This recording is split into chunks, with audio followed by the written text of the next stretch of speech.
بالکل اسی طرح سمجھ لیجئے، ایک بات یاد آئی ہے، حضور فرماتے ہیں کہ جس طرح کان لگا کر اللہ قرآن کو سنتا ہے کسی چیز کو نہیں سنتا۔ ہمیں نظر نہیں آتا نا، ہمیں معلوم نہیں، ہم قرآن پڑھ رہے ہیں تو سننے والا کون ہے؟ سب سے زیادہ کان لگا کر خود اللہ۔ یہاں اس لیے مجھے یاد آیا کہ ابو موسیٰ اشعری کو کیا پتا تھا کہ کون سن رہا ہے؟ وہ اپنی کیفیت میں نماز میں تہجد میں قرآن کی تلاوت کر رہے تھے، اور ظاہر بات ہے ان کے گھر ایکڑوں میں بنے ہوئے نہیں تھے، ایک ایک کمرہ، ایک ایک کوئی حجرہ، ایسے ہی تو گھر تھے نا صحابہ کے، لہذا حضور پاس سے گزرے، آواز آئی، کافی دیر سنتے رہے۔ اس کے بعد آپ تشریف لے گئے، صبح فجر میں ملاقات ہوئی تو حضور نے تحسین کے انداز میں فرمایا، یا ابا موسیٰ انک قد اوتیت مزمارا من مزامیر آل داؤد، اے ابو موسیٰ تمہیں تو آل داؤد کے سازوں میں سے ایک ساز اللہ نے عطا فرما دیا ہے۔ جس طرح حضرت داؤد، لہن داؤدی مشہور ہے کہ جب وہ پچھلے پہر رات کو حمد کے ترانے الاپتے تھے، قرآن میں ہے کہ پرندے شامل ہو جاتے تھے ساتھ، اور پہاڑ وجد میں آتے تھے، پہاڑ بھی ان کے ساتھ شریک ہوتے تھے۔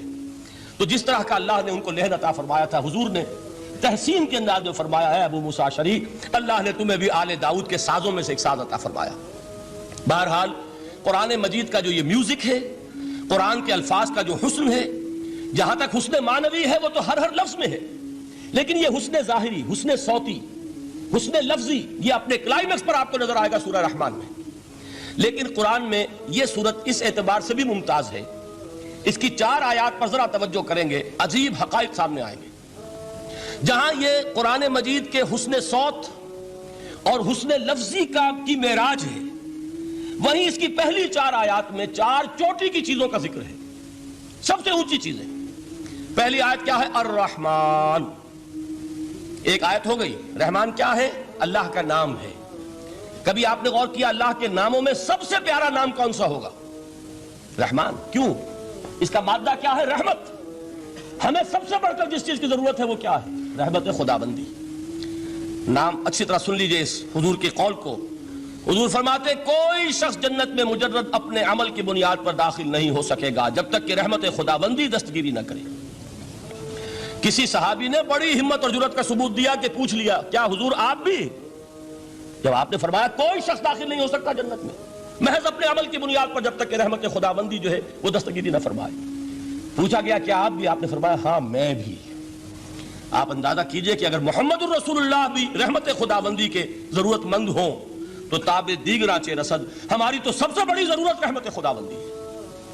اب یہ رحمت جو ہے قرآن مجید میں اللہ تعالیٰ کی یہ شان 2 الفاظ کے ذریعے سے آتی ہے، رحیم اور رحمان۔ اور کوئی مادہ نہیں ہے جس سے 2 نام بنتے ہوں اللہ کے، لیکن یہ مادہ ہے واحد رحمت کا کہ جس سے رحمان بھی ہے رحیم بھی ہے۔ رحیم صفت مشبہ ہے، رحمت دائم ہو جائے گی، مستقل ہوگی تو رحیم کہیں گے، اور رحمان اس میں رحمت کی ہے وہ شان ہے کہ جیسے ٹھاٹھے مارتا ہوا سمندر ہو، ہیجان کی کیفیت، طوفانی کیفیت، رحمت خداوندی کا طوفانی جوش، وہ ہے رحمان۔ آپ تو رہتے اس علاقے میں ہیں، آپ کو معلوم ہے عرب اگر بھوکا مرا جا رہا ہو تو کیا کہے گا؟ انا جوعان۔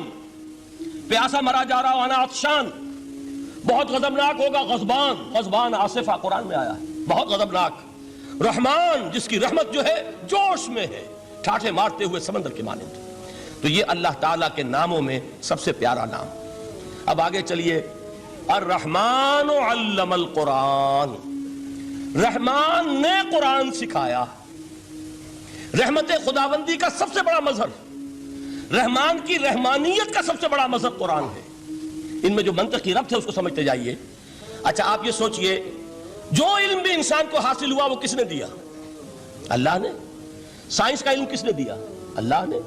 علم آدم الاسماء کلہا، وہ علم الاسماء جو حضرت آدم کو دے دیا گیا تھا ازل میں، یہ اسی کا ظہور ہے، یہ اسی کی ایکسفولیشن ہے جو ہو رہی ہے اور ہوتی رہے گی ابھی۔ اور دوسرے علم ہے وہ کس نے دیے؟ اللہ نے دیے۔ لا یحیطون بشیء من علمہ الا بما شاء، مخلوق میں سے کوئی اللہ کے علم میں سے کسی شے کا احاطہ نہیں کر سکتا مگر وہ جتنا اللہ دینا چاہے۔ لیکن یہ کہ تمام علوم میں چوٹی کا علم قرآن۔ نوٹ کرتے جائیے، اب چوٹی کی چیزیں جمع کیجئے۔ اللہ کے ناموں میں چوٹی کا نام رحمان، اللہ نے جو کچھ انسان کو سکھایا اس میں چوٹی کا علم قرآن۔ خلق الانسان، انسان کو پیدا فرمایا۔ سوال یہ کہ حیوانات کو کس نے پیدا فرمایا؟ آسمان کس نے پیدا کیے؟ زمین کس نے پیدا کی؟ فرشتے کس نے پیدا کیے؟ کیا مطلب خلق الانسان؟ اس کی تمام مخلوقات میں اس کا کلائمیکس، اس کی تخلیق کی معراج، اس کے تخلیق کا نقطہ عروج انسان ہے۔ یہ ہے کہ جو مسجود ملائک بنا ہے۔ وَلَقَدْ كَرَّمْنَا بَنِي آدَمَ وَحَمَلْنَاهُمْ فِي الْبَرِّ وَالْبَحْرِ وَرَزَقْنَاهُمْ مِنَ الطَّيِّبَاتِ وَفَضَّلْنَاهُمْ عَلَىٰ كَثِيرٍ مِّمَّنْ خَلَقْنَا تَفْضِيلًا۔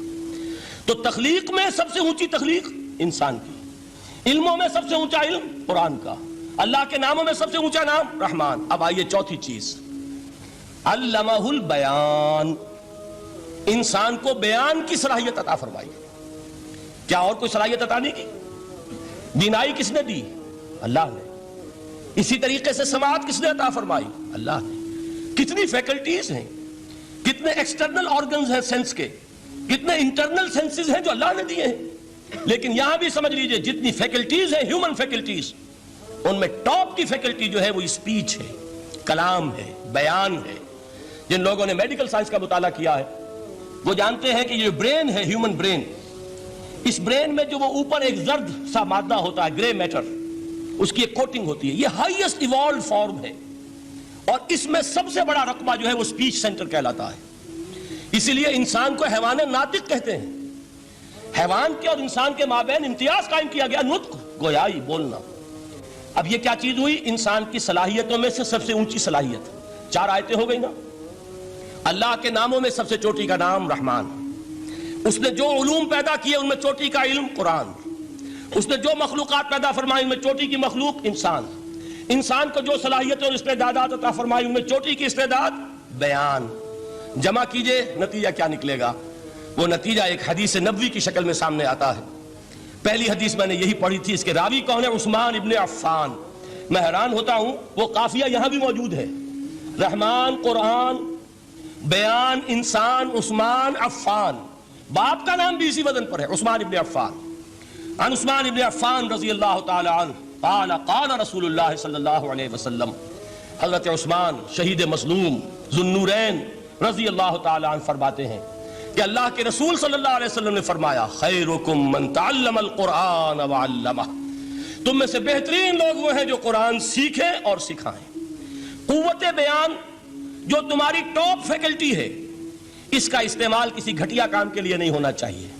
دیکھیں اردو میں محاورہ ہے کہ توپ سے مکھی نہیں ماری جاتی، توپ بنائی گئی ہے کسی بڑی شے کے لیے، مکھی مارنے کے لیے توپ استعمال نہیں ہوتی۔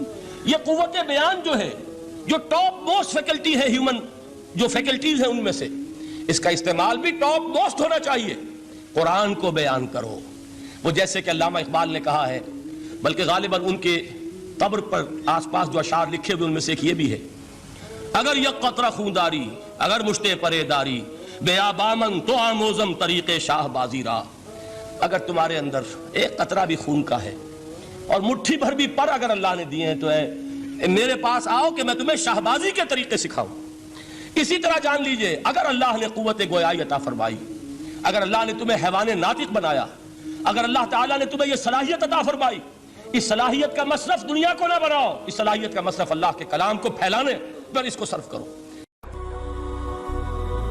هي الحلقات تحفظني بآيات من القرآن، هي الحلقات تملأني بحب المصطفى العدنان.